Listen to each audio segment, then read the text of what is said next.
અને હવે જોઈએ સમાચારો વિસ્તારપૂર્વક તો સુરતની વાત કરીએ કે જ્યાં દેવદ ગામે ગોડાઉનમાં લાગેલી આગ આખરે કાબૂમાં આવી ગઈ છે। ગોડાઉનની આસપાસ કેટલાક પતરાના શેડ ઊભા કરાયા હતા અને જેના જ કારણે આગ વધુ પ્રસરી હતી।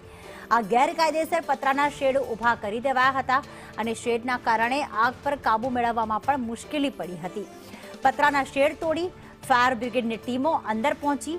ફર્નિચર અને ટ્રાન્સપોર્ટમાં 20 ગોડાઉન આગની ઝપેટમાં આવી ગયા। જો કે હાલમાં આગ કાબૂમાં આવી ગઈ છે, પણ અંદર જે ટ્રાન્સપોર્ટનો સામાન હતો, ફર્નિચર હતું, તે બળીને ખાખ થઈ ગયું છે।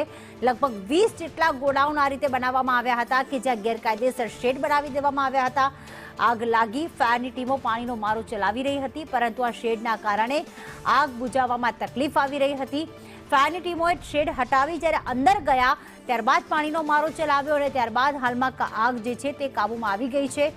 દેવદ ગામે 20 જેટલા ગોડાઉનમાં આગ પ્રસરી ગઈ હતી અને આખરે કાબુ મેળવવામાં સફળતા મળી છે।